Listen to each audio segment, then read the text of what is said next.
sir साहब हाँ बुरहान खान चांडियो जी ज़मानत रद्द थी है बकौल उमेर रुबाब जी उमेर रुबाब चए थी जेसि ताईं उन जी गिरफ़्तारी न थींदी असां धरणो जारी रहंदो छा चवंदो आहिनि केस बीबी खे जेका दिलि कढे धरणो हणे तव्हां ऑर्डर भी पढ़ी सघो था चओ त मां तव्हांखे को व्हाट्सएप जो नंबर मोकिलियो त तव्हांखे ऑर्डर भी मोकिलियां उन में गिरफ़्तारी जे लाइ का भी जज साहब ऑर्डर न कयो आहे जी सर साहब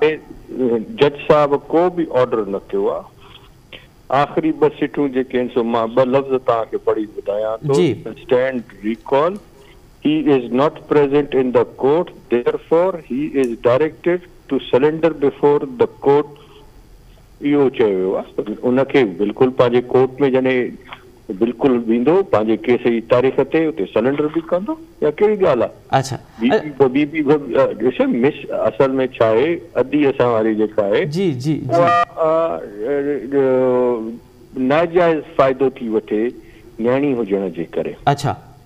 ऐं उनखे हर शइ खे ग़लति प्रेडिकेट थी करे दुनिया जे साम्हूं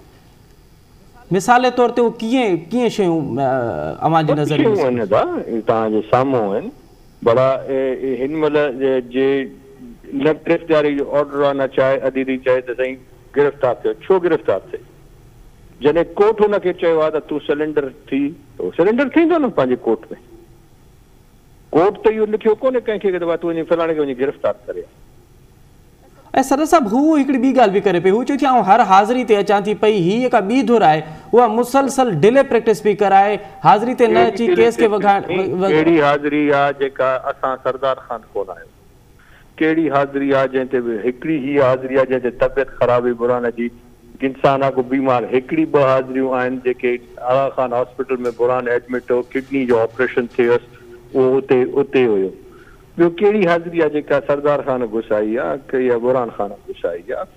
कूड़ था ॻाल्हाइनि हाई कोर्ट में हाज़िरी पिटीशन थी थिए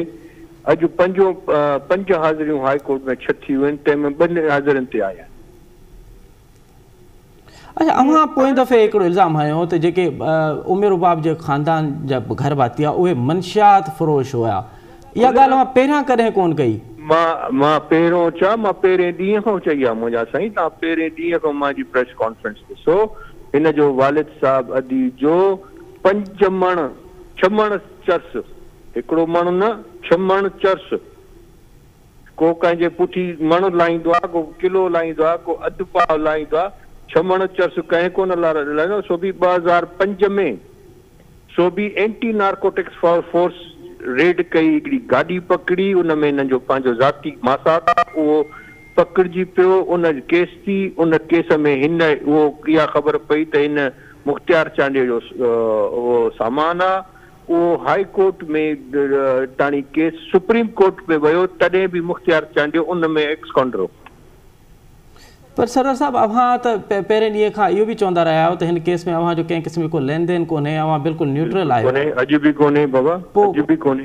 पोइ हिन वक़्तु इन तरह जा इल्ज़ाम मुंहिंजा साईं तव्हांखे जॾहिं पहिरें ॾींहुं जॾहिं असांखे जॉइन कयो वियो आहे उन में उहो तव्हां ऑर्डर पढ़ो न उन में जज साहब चए छा थो